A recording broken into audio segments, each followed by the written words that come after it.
Bueno, desde ya les agradezco a todos estar ahí.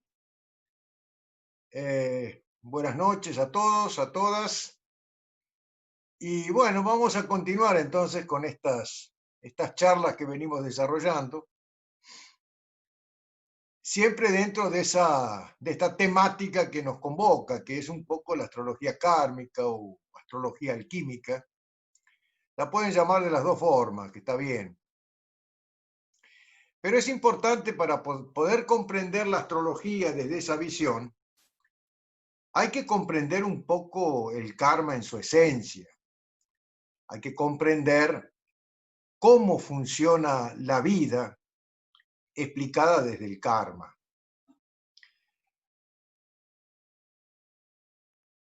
En primer lugar,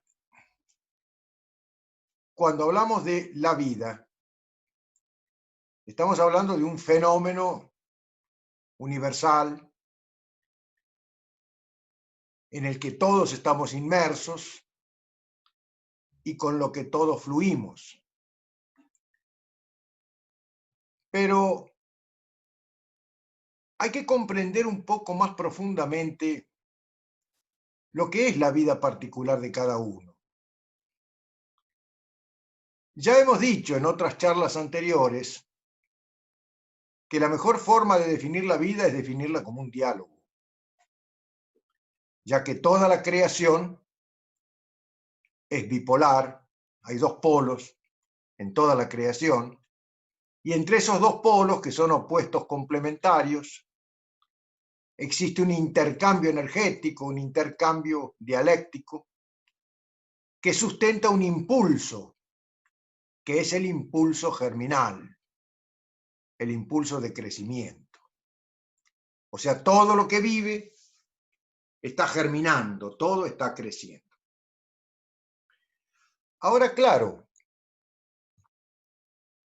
es bueno ver cómo funciona eso en cada uno de nosotros, porque eso también nos ayuda a comprender un poco nuestra propia inserción en el mundo. Hay una tendencia generalizada a sentir, pensar, creer que todos vemos al mundo, al planeta, o al universo, que todos vemos y sentimos el mismo planeta, el mismo universo. Si vamos dos personas a un lugar determinado, con nuestro celular sacamos una foto del lugar y después miramos las dos fotos, las vamos a ver iguales. Parecería que los dos vimos exactamente lo mismo. Y sin embargo no fue así. La percepción es algo muy selectivo y no tan extenso como imaginamos. Cada uno ve y siente apenas su propio mundo, no al planeta.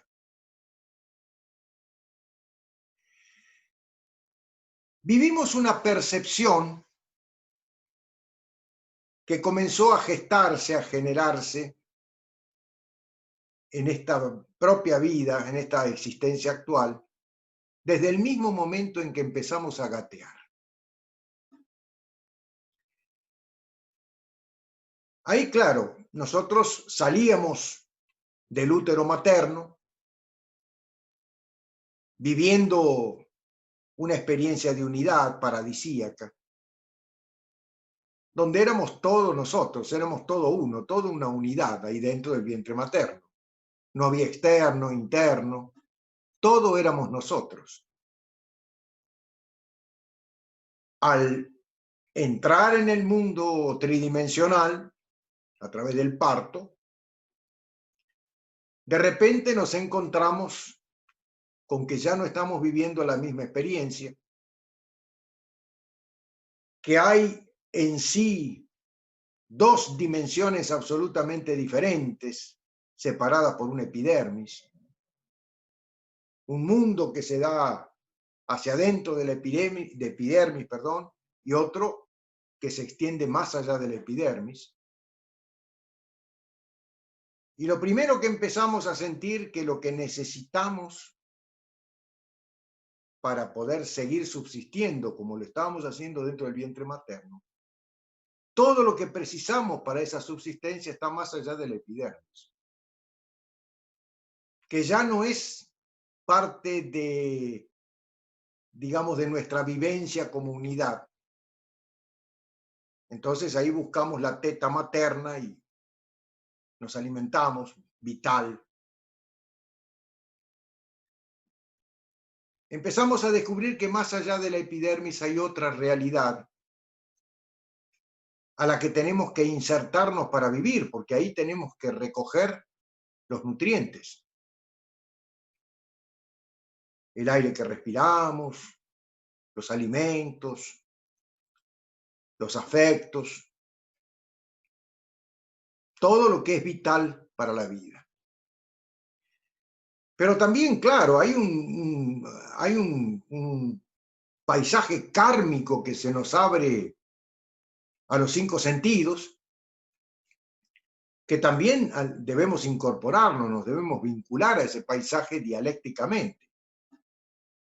Entonces, empezamos, vamos a suponer, chiquititos ahí, primeras experiencias de la actual existencia, empezamos a gatear, y ahí empezamos a ser, de alguna forma, impresionados por aquellos objetos que llaman la atención.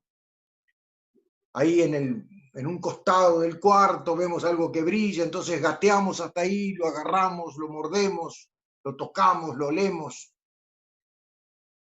A través de los 5 sentidos, tomamos conocimiento de ese objeto y ya lo incorporamos a nuestro universo conocido. Y así con el objeto cercano, con todo aquello que va llamando nuestra atención, vamos haciendo la misma experiencia de ir al encuentro e incorporarlo.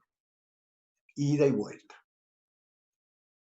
Así es como selectivamente fuimos vinculándonos a objetos que pasaron a ser el espacio conocido a nuestro alrededor, porque eso es lo que íbamos procesando. Después se hizo extensiva esa experiencia a la casa, después al vecindario, ahí después fuimos a la escuela, después al mundo. Y así esa interacción dialéctica nos fue permitiendo ir montando un escenario particular, único, intransferible, que es el mundo de nuestras percepciones, que nos acompaña a donde vamos.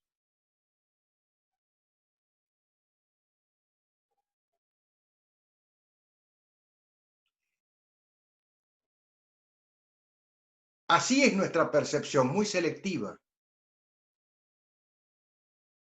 Por ejemplo, si decíamos, vamos dos a ver un paisaje común, estamos en un mismo lugar, sacamos fotos, las veremos iguales a las fotos, pero a uno le pareció bárbaro el paisaje, al otro le causó tristeza, porque cada uno tuvo su propia experiencia con aquello que procesó, con aquello a lo que se vinculó de ese escenario que se presentaba. Vio algunos aspectos de ese paisaje, cada uno vio algunos de esos aspectos de ese paisaje que llamaron su atención. Y con eso se montó el escenario interno, esa maquetita, esa esfinge viva que se incorpora a la memoria. Pero viviendo esa idea de que había visto todo el paisaje, estábamos frente a las cataratas del Iguazú y vamos y contamos que estuvimos en las cataratas y que vimos todo, y todo el mundo se hace a la idea que no se le escapó un átomo del agua que caía.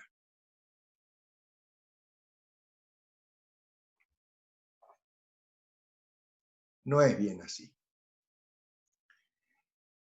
En suma, ese diálogo que tenemos con la vida, que nos define como seres vivos, es el diálogo que mantenemos con nuestro propio paisaje kármico.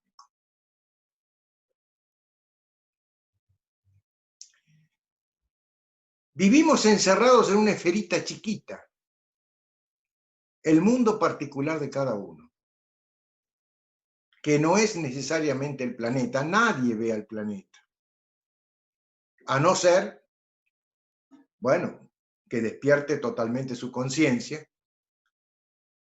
y entonces sí podrá a lo mejor tener una percepción que sea más abarcativa. Pero por el momento, al nivel en que estamos todos, apenas tenemos la percepción de nuestro pequeño mundo, el mundo de nuestros afectos, el mundo en el que atesoramos recuerdos,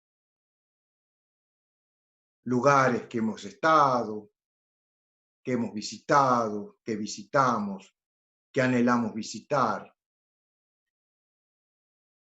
Pero eso comparado con la dimensión del planeta es un grano de arena en el desierto. Cada uno tiene su propia percepción del mundo, que es única e intransferible. Es su pequeño mundito. El resto, el mundo, a ese no lo puede cambiar nadie. No lo pudo cambiar Buda, no lo pudo cambiar Cristo, no lo pudo cambiar Mahoma. No lo pudieron cambiar los grandes héroes de la historia. Todos consiguieron algunas transformaciones importantes, transitorias.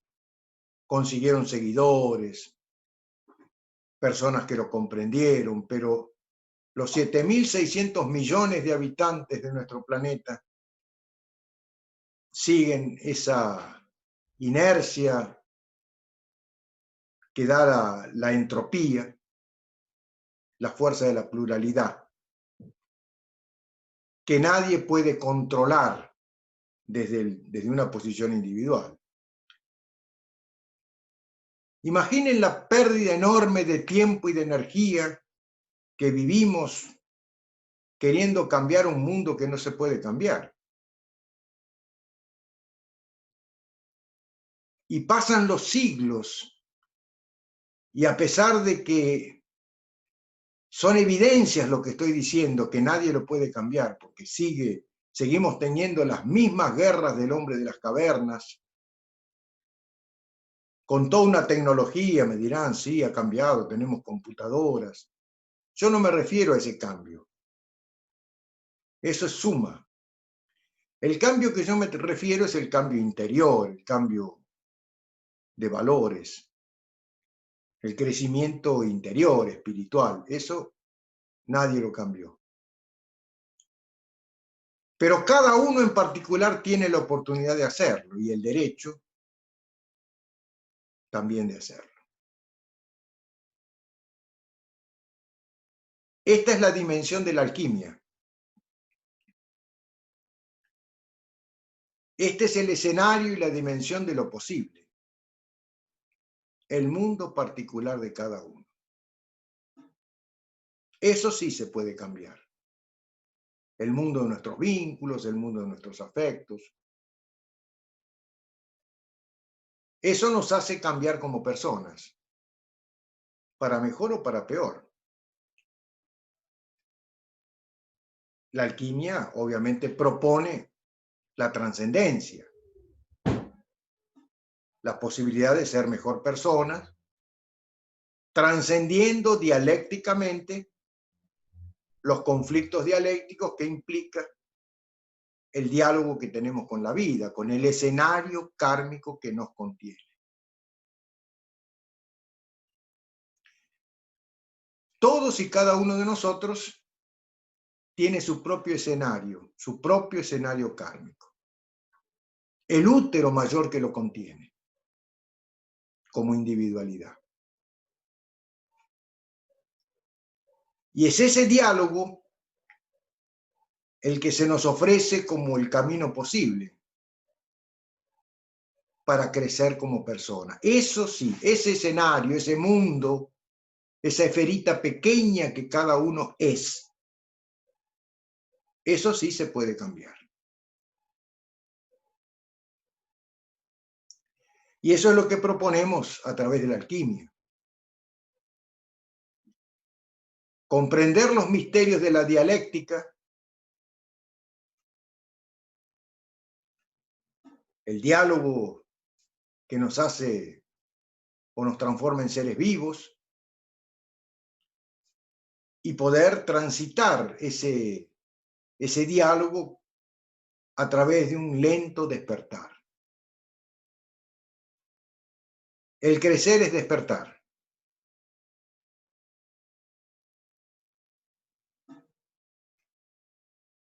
En esencia egoica, como la persona común sin preocupaciones, con algún trabajo interior, en esencia el ser humano, el ser colectivo, las multitudes, están en un estado de estancamiento, de no transformación.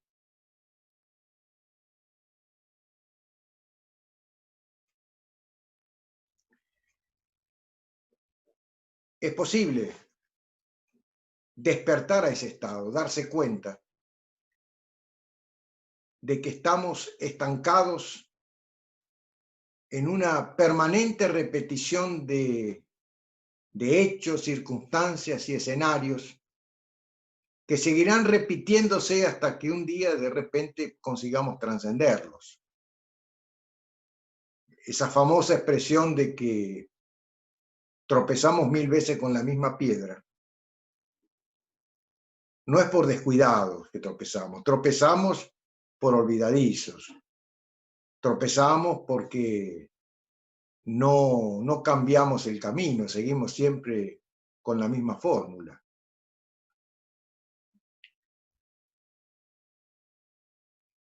Estamos encerrados en una esfera de memoria.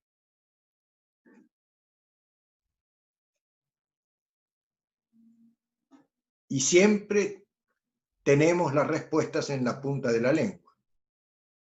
Ah, ya lo sé, ya lo dije en las charlas anteriores. Ese famoso ya lo sé es un simple reflejo condicionado que aparece de forma mecánica en nosotros cada vez que determinado estímulo externo lo llama. Entonces está garantizada la repetición de los hechos, si ya tenemos la respuesta antes que las preguntas.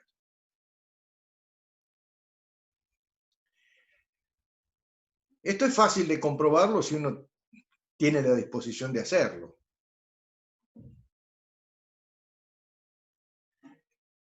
Y si eso se puede comprobar, cosa que es posible, entonces se abre una puerta en la que nos sería permitido despertar, o nos sería posible despertar, empezar a despertar gradualmente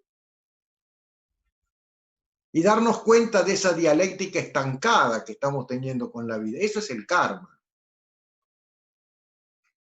Que estamos repitiendo la misma fórmula, las mismas fórmulas, un día después del otro, un año después del otro, una década después del otro, de la otra.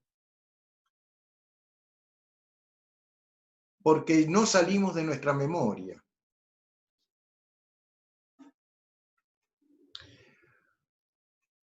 Ya dijimos en charlas anteriores que ese es un condicionamiento que viene del propio orden establecido. Ya cuando nacemos, se nos considera algo así como un papel en blanco en el que hay que escribir el libreto. Desconociendo radicalmente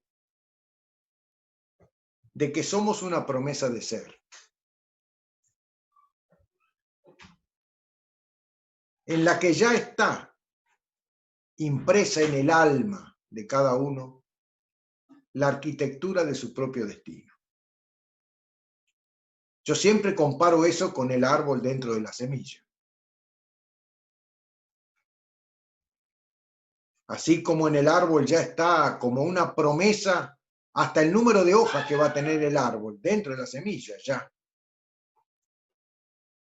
En nosotros también está esa promesa de ser que tiene que llegar a ser. Pero para eso es necesaria una lenta y gradual transformación, que solo es posible a través del despertar. Así como la semilla se va transformando en árbol, así nosotros tenemos que hacer con que nuestra promesa de ser llegue a ser. Ese es el desafío que está presente en cada nacimiento. Esa es la misión que todos y cada uno de nosotros tenemos en la vida. A veces hay unas personalidades por ahí que hablan de qué o quieren saber cuál es el destino en el sentido de cuál es la misión que tienen en la vida. Hay mucha soberbia en esas preguntas. Nadie tiene ninguna misión especial a no ser despertar. Llegar a ser la promesa de ser que nació.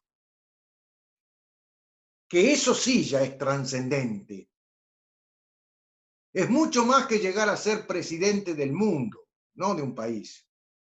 Aunque se llegue a ser presidente del mundo, puede ser el mismo, con los mismos valores y las mismas cualidades espirituales que qué sé yo, el más insignificante de los seres humanos. Crecer internamente es el desafío. Esa es la verdadera misión que todos tenemos. Solo nosotros, los seres humanos, que no nos ayornamos a ese desafío. El resto de los seres vivos viven en estado de paraíso, viviendo su dialéctica de forma absolutamente pacífica. Viven en paz, viven en armonía, intercambian sus necesidades, que es la esencia de todo vínculo.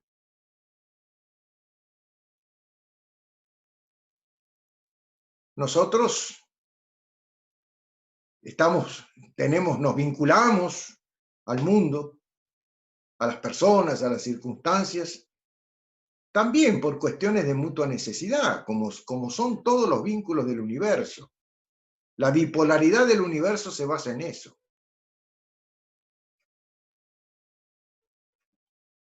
Pero no vivimos de esa mutua necesidad por el karma que hemos acumulado, el ego que hemos desarrollado, que prefiere instalarse en el área psicológica de las diferencias, asumir una parcialidad y pelear contra la otra, o competir contra la otra, que de repente igualarse en un acuerdo que no es un acuerdo como lo interpretamos desde el ego, sino que es una concordancia en la cual convergen dos mutuas necesidades.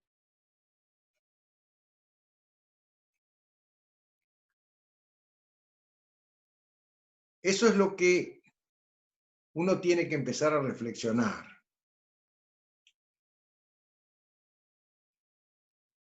Que para empezar a llamarnos seres humanos con mayúscula, tenemos que tener un alma que esté dispuesta a crecer.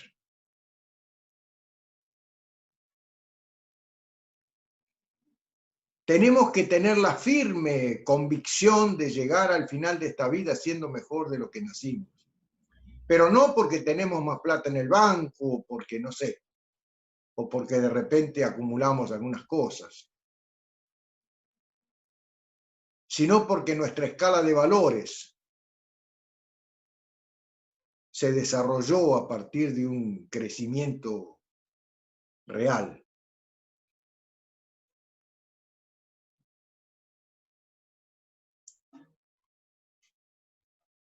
El camino es simple. El camino es el amor.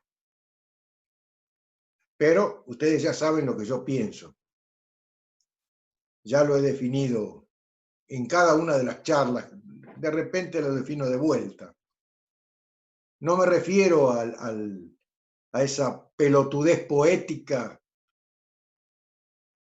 de esa poesía irresponsable que se desarrolla por ahí, sino que me refiero a la fuerza poderosa que sustenta, que mantiene unidos los opuestos complementarios, en todo el universo y en todos los tamaños y dimensiones del universo.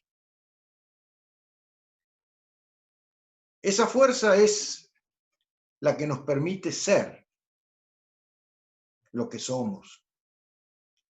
Porque ya dije de que el amor está siempre. No es que el amor se va porque estamos peleados. En todo caso, espera entre las bambalinas del palco para entrar a escena. Ya dije alguna vez también que no hay enemigos separados, los enemigos son inseparables. Es una condición dialéctica. La condición dialéctica está así.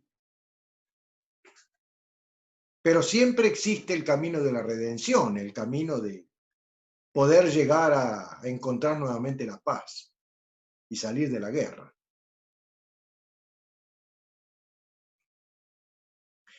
Eso es todo un desafío.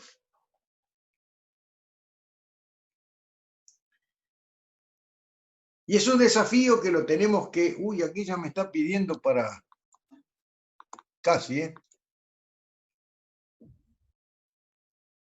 El amor en nosotros está presente en todo, sin excepción. No hay ser vivo en el que el amor no esté presente. Si no estuviese el amor, no existiría. Porque somos un diálogo, y el diálogo es una interacción entre opuestos complementarios. Y la vida es eso. Así que el amor siempre está presente sustentando los diálogos, aunque estén en guerra.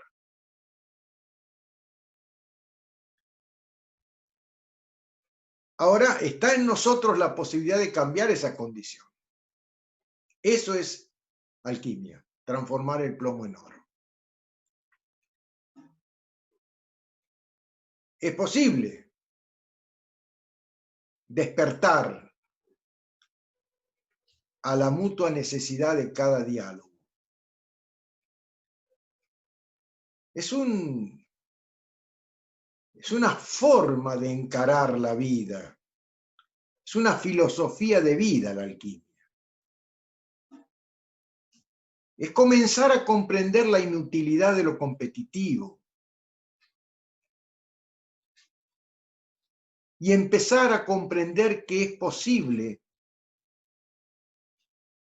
una dialéctica un poco más pacífica. Si nosotros nos preocupamos por descubrir las causas que sustentan todo vínculo.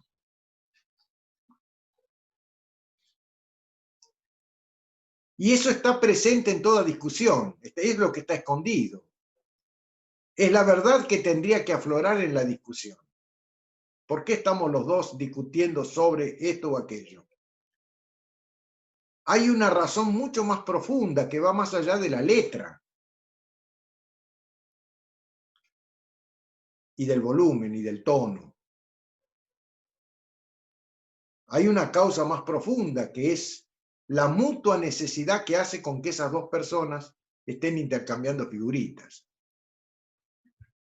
Claro, están en un estado dialéctico donde se han creado algunas capas, ¿no?, de malas interpretaciones, que dijiste, que dije, que voy a decirte. Entonces todo eso hace con que la mutua necesidad cada vez se vaya sintiendo menos y el vínculo se vaya haciendo cada vez más distante, más tenso, más competitivo. Pero que lo puede cambiar un instante. Un instante en que de repente me caiga una ficha en el que sienta que a pesar de todas las barbaridades que nos estamos intercambiando, de repente me cae la ficha de que hay algo en el otro que yo preciso y algo que yo le puedo ofrecer. Eso es posible si existe la predisposición. Y eso se genera en la vida, con reflexión. Uno puede.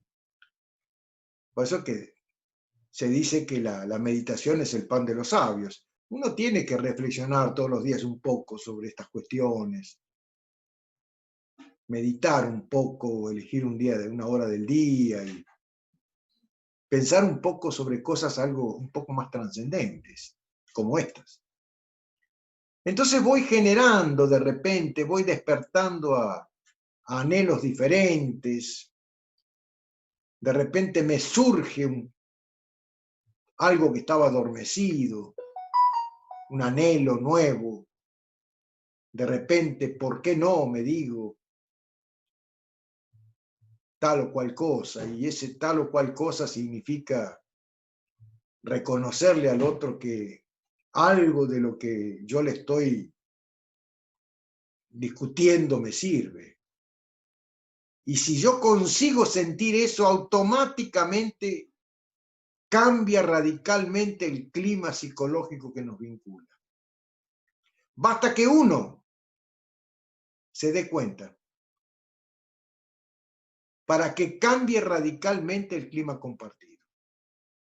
Así como se dice que cuando son dos y uno no quiere pelear, no hay pelea, bueno, esto que estoy diciendo es algo semejante visto de otro lado. También se da así. Cuando yo desde mi soberbia y desde mi autoafirmación de repente bajo el guante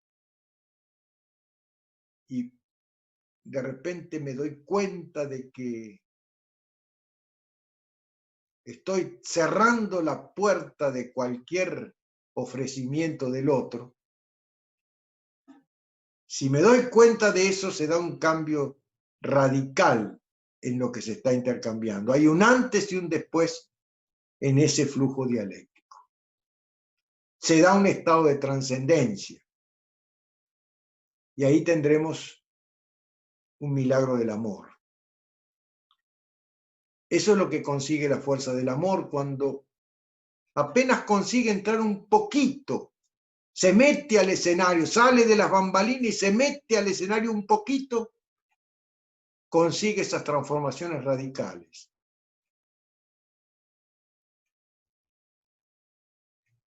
Eso lo podemos hacer un hábito en nuestra vida, en las cosas cotidianas, en las cosas simples de todos los días.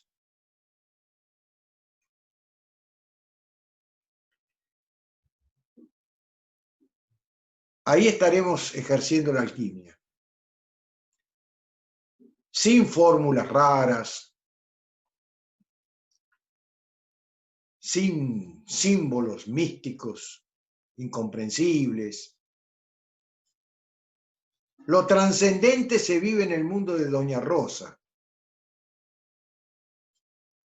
No se precisan templos ni lugares específicos, especiales, para vivir experiencias trascendentes. O las vivo en mi vida, que es donde soy, o no las vivo en ningún lugar. El escenario de trascendencia es mi vida, la vida de todos los días. Ahí es donde la vida me prueba y ahí es donde tengo mis oportunidades. Es enorme la cantidad de oportunidades que me da la vida, todos los días, una hora después de otra, un día después del otro. Y sin embargo sigo tropezando con las mismas piedras, porque no aprovecho esas oportunidades. De repente gasto energías ahí haciendo cursos de no sé qué para desenvolver no sé qué y no sé hacer no sé cuánto. Sí, de repente todo eso me sirve para algunas cosas, no vamos a tampoco a ser negacionistas, pero yo estoy hablando de trascendencia,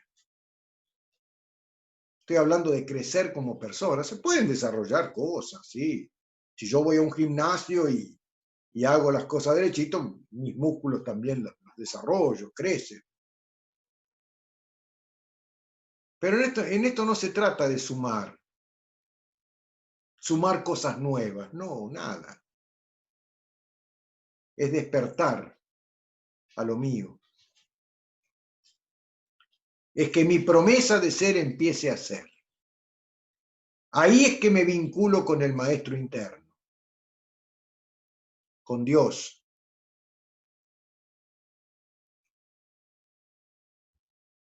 Dios no está en algún lugar lejano en el universo. Dios es la vida en nosotros.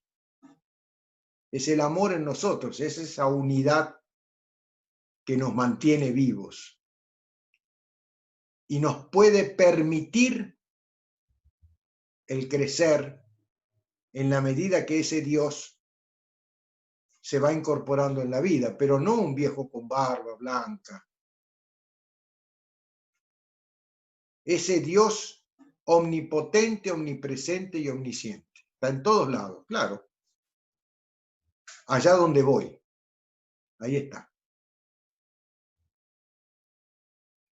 Hay que aprender a vincularse a ese lado trascendente nuestro. Pedirle a ese Dios que es mi propia promesa de ser, que me despierte, que me permita ser. Y no le estaré pidiendo una dádiva, estaré creando la condición para poder llegar a ser. Y eso es una obligación.